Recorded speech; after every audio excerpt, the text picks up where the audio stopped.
When Matt Walsh lambasts legitimately degenerate behavior, he does so in a way that's partly true, but missing a key insight that someone like Jordan Peterson is actually clued in on. What you need to understand here is that we are dealing with pure evil. This is pure evil. The people who are doing this are evil. The people that are attending it, and the people who support it. And I know people you don't want to think this way about your fellow Americans, especially if you go online and you see the number of just seemingly normal Americans who will defend this, and you think, I can't believe that there are so many evil people in this country. There are. And they are evil people. See, the problem as far as I'm concerned with it is it's not thought through very well.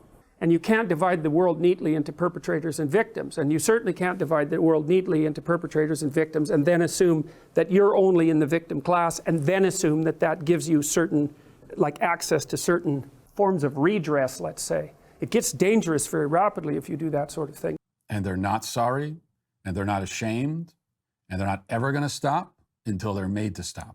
And here's the thing, if you believe that the stuff that Matt Walsh is criticizing is disgusting, then you should be frightened, because we know something about disgust and what happens in societies when people begin to act on that disgust. And so that's the disgust thing, that's unbelievably important. People are often accused, if they're conservative, of being fearful, and that's why they, suppress other people's viewpoints. But that doesn't look right. It's low openness and high orderliness, and that looks like it's associated with disgust, and that looks like it's associated with something called the extended immune system, which is the proclivity of people to keep themselves away from potential sources of contamination. And that was a manifestation of disgust, not of fear. It's a whole different thing.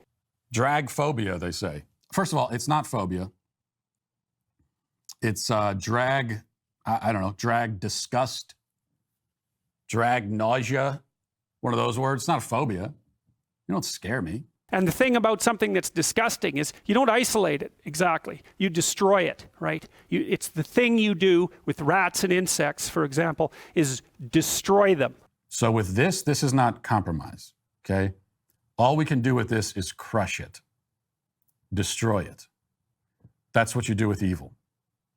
And that's what we have to do with this. One of the things that Maya and I found when we were writing this paper, we were looking at the discourse that precedes genocide in genocidal states, and the enhancement of a sense of victimization on the part of one of the groups, usually the group that's going to commit the genocide. First of all, their sense of being victims is much heightened by the demagogues who are trying to stir up this sort of hatred. There can be no middle way in dealing with transgenderism. If it is false, then for the good of society, and especially for the good of the poor people who have fallen prey to this confusion, transgenderism must be eradicated from public life entirely. The whole preposterous ideology at every level. It's really terrifying, because one of the things people often said about Germany was that, it was a very civilized country, and yet it descended into barbarity. But conscientiousness is a very good predictor of long-term success. And so you could say, well, conscientious societies are more civilized, but they're also more orderly, and that makes them more disgust sensitive. And so what it might have easily been in Germany was that it was an excess of civilization rather than its lack that produced exactly these consequences. And that's a far more frightening proposition, and one that's, I believe, much more likely to be true. And if you're thinking to yourself, Paul, isn't it a little heavy-handed to compare Matt Walsh's rhetoric to that of a genocidal regime? Consider this. The disgust that the German people felt and then acted on was the result of lies and propaganda. But the stuff that disgusts you and I is actually happening. And if there is one thing that Jordan Peterson should be quick to remind us of, it's that the capacity to overreact to things that disgust us is something that lurks within us always. And he does a very good job of documenting how an ordinary person transforms into a Nazi murderer. And I had to read that. I said, but don't you compartmentalize it.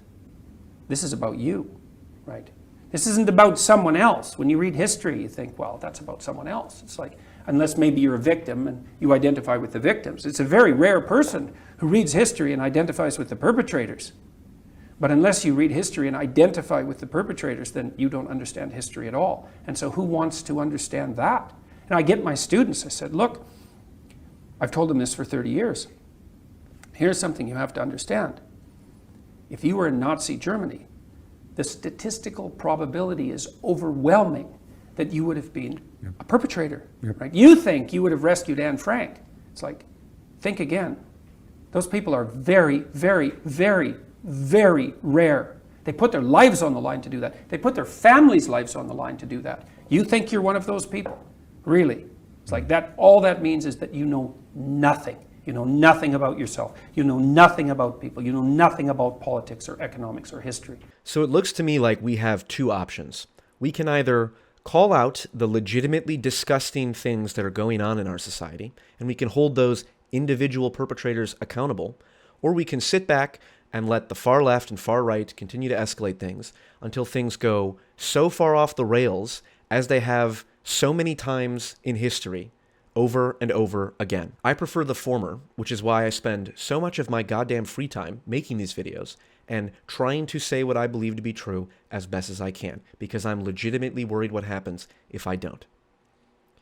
And so with that, good luck and Godspeed.